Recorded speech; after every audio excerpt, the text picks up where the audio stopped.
In this video, we're going to look at the fundamental theorem of calculus. We're going to look at it from the point of view of the area under the curve and how we can write that as a limit of the sums of the rectangles that we've made under the curve. They need to be of consistent width, the rectangles, and then we're going to look at the limit of their sum. We're also going to look at the development of what's called an indefinite integral as a type of function that we're going to use to describe the area under the curve. And that's going to allow us to use the notation that you're used to seeing in definite integrals, where we use the capital F of A and the capital F of B. So we're going to explain where that comes from. And then finally, we're going to look at the idea that is at the heart of the fundamental theorem of calculus. And that is the idea that integration and differentiation are closely related operations. And that in the vast majority of cases, essentially they are inverses of each other. And until you get to university and do some more study in mathematics, it will be inverses of each other. So let's make a start with looking at putting rectangles under curves. Now, in the video from 11a, we went through the process of estimating the area under the curve between two end values, given a specific type of rectangle and a specific width. So here we've got left rectangles, and we substituted in, to find the height of those rectangles, we substituted in f of whatever the x value was, multiplied it by the width, and came up with an approximation for the area. We've done it for left rectangles, lower rectangles, right rectangles, all sorts of things. And what we want to do is we want to generalize this process. So we want this process to work for any interval, a to b inclusive, or a closed interval a to b, for any function f of x. And we also want it to work for any number of rectangles.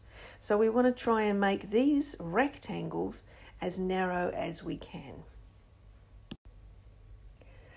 So let's start with this generic interval here, a to b, for some function f of x that we don't know.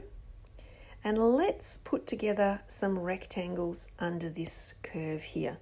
Now, to do that, we're going to need to know what these particular x values are all along here for however many rectangles we put in.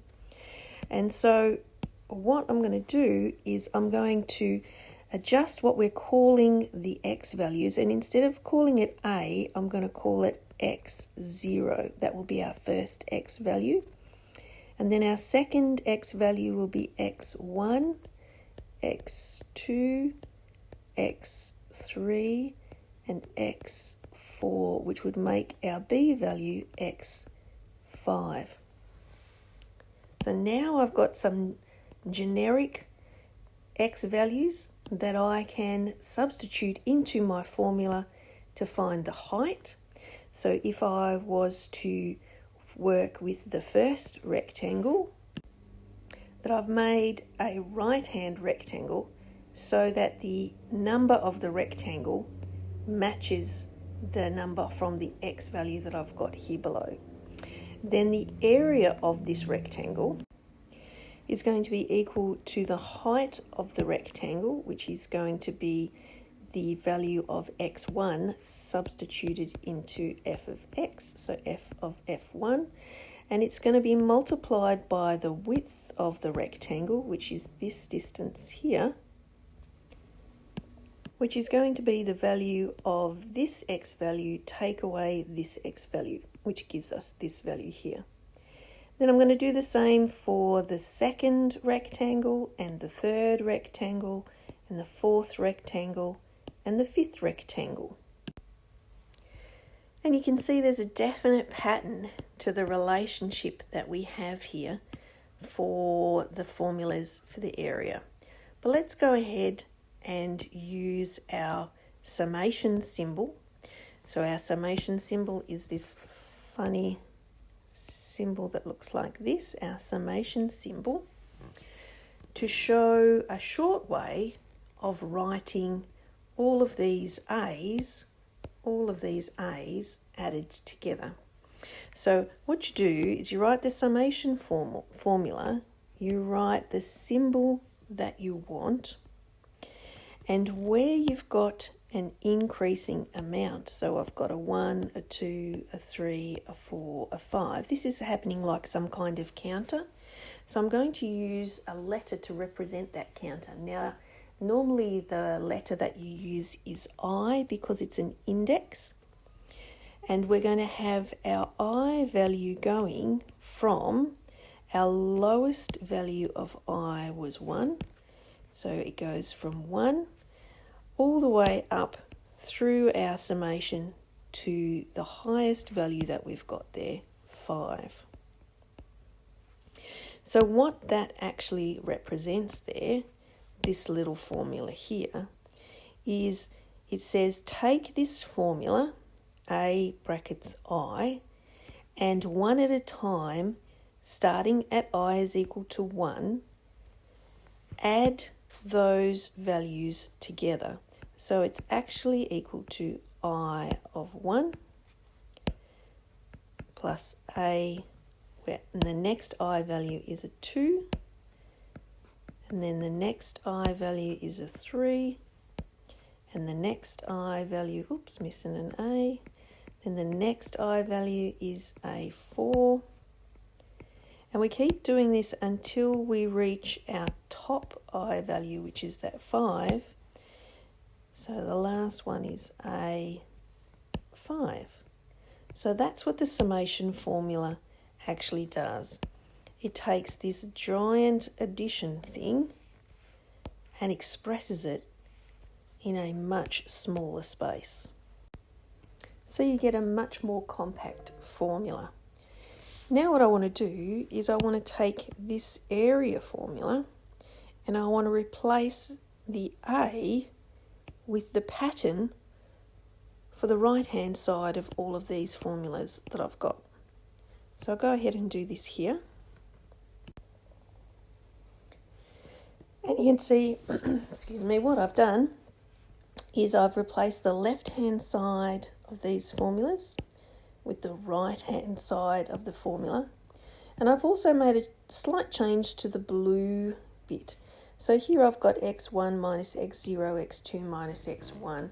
All of these differences all work out to be the same width.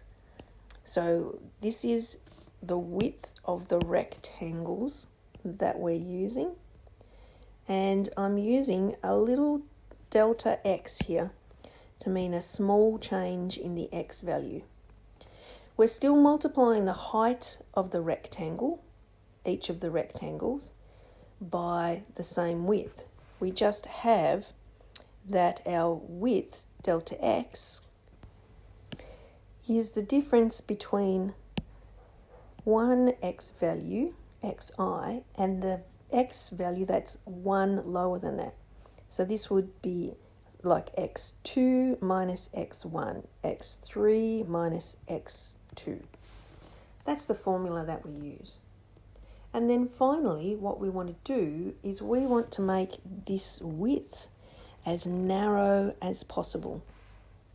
And so what we can do with our sum formula is we can take the sum formula and put it within a limit where we make this space, the width, as narrow as possible. So let's go ahead and do that. And as we place the limit at the front of the formula, and we're making our delta x go to 0, we're making it as small as possible, what we actually end up with here is the exact area under the curve. And this formula we refer to as the limiting sum of the areas of the rectangle under the curve. So again, the limiting, or the limit, of the sum of the rectangles under the curve. Now you'll notice I've got I is equal to 1 and no top limit here.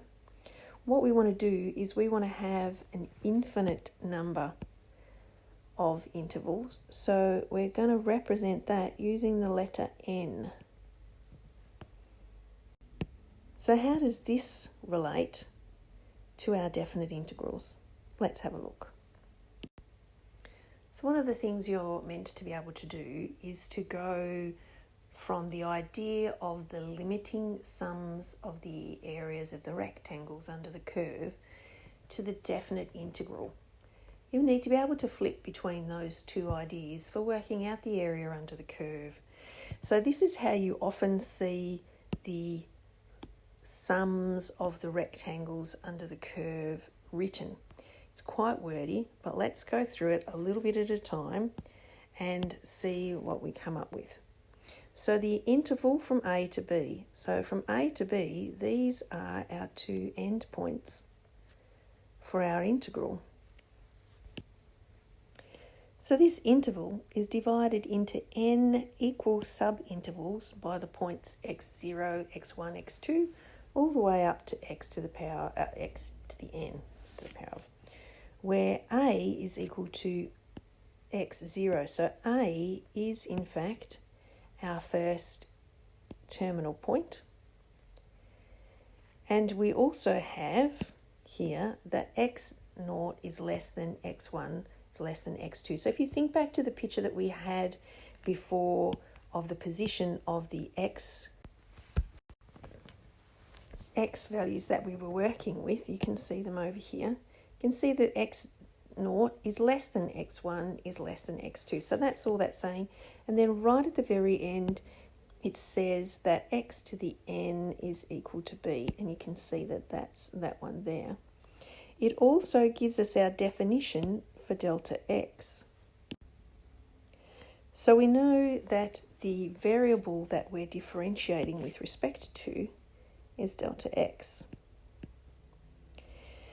The only thing that's missing from our definite integral is the formula for f of x. And you can see the formula for f of x here in the summation section. If we simply remove the I from the expression, what we've got is the formula for our definite integral. In the 11E video on the fundamental theorem of calculus and the definite integral, we looked at the fundamental theorem of calculus as being this definition here and the fact that it linked differential calculus and integral calculus together. So I want to go through and I want to explain to you where these values come from, the capital F of A and B, where the capital F is an antiderivative of F. And to do that, we're going to talk about kinematic graphs. We're going to talk about the relationship between distance, speed, and acceleration, or displacement, velocity, and acceleration. So let's have a look at that. So I've got a velocity time graph here, and imagine that you're in a car traveling along and that this graph describes the velocity of the car that you're in. Now also imagine that in the car you have a stopwatch that records very tiny intervals of time. Let's get some tiny intervals of time on here. And you can see at the speedo at those times, you can get a rough approximation of what the speed was at the start of every, let's say, second. And if you know that you're travelling at a particular speed for a particular number of seconds, you can work out the distance travelled, because speed equals distance over time. So if you take your speed and multiply it by your time, you get distance. Now the speed that we're measuring for each of these intervals is our f of x value. That's our speed there. that measurement on the speed axis. And the time is the distance between the two.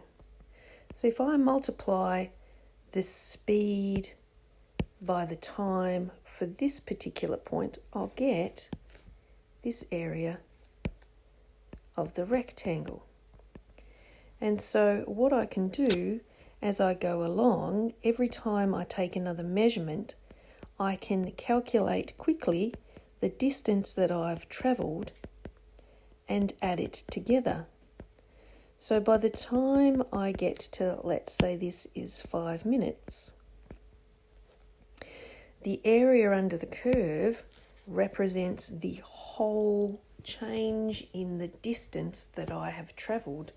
So in the first little bit, I've gone a certain amount, and then I did this much, and then this much. And so as I go along, I am accumulating distance every time we move this way.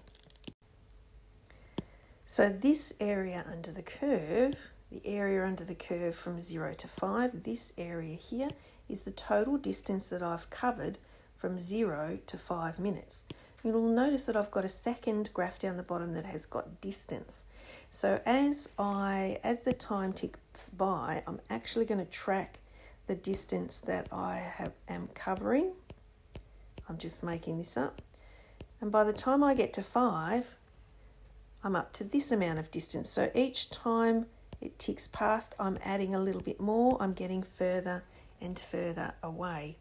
And then slowly the distance will continue. And what I'll end up with is a function for distance in terms of t. And whatever the distance value is for any particular time that I like, that is also the area under the curve for that particular time period. So up to A here, then the area under the curve up until A will be the same amount as whatever the distance is at A. Maybe I'll use a capital D. So if I wanted to know the area under the curve between t is 5 and t is A, all I would need to do is to go to the distance curve and find the value when d was 5 and the value when d was A, and subtract the two, because the value when d is 5 gives me the yellow area that I've got there, and the value when d is A gives me the whole of that blue area. So I want the difference between the two. So the area under the curve here, normally we would represent as the integral from 5 to A of Vt dt, is the same as our d of A value minus our d of 5 value. Is this starting to look a little bit familiar? The final link in the chain here is the fact that our velocity formula is in fact a derivative of our distance formula. So if our velocity is a derivative of our distance formula, then our distance formula, coming back this way, our distance formula must be the opposite of a derivative, an antiderivative. And so what we've just done is we have just linked differential calculus, where you find derivatives, with integral calculus, where you're finding the area under the curves using infinitesimal spaces, tiny spaces. So integral calculus is all about performing calculus, measuring things with infinitesimally small measurements and doing it over and over again. And differentiating, obviously, is looking at rates of change of things. So these were two separate areas of calculus, and the fundamental theorem of calculus was a big deal because it linked the two together. I know that you know that they've been linked together ever since we started using the word antiderivative in Year 11 methods. But when they first came across this idea, it was a pretty big deal.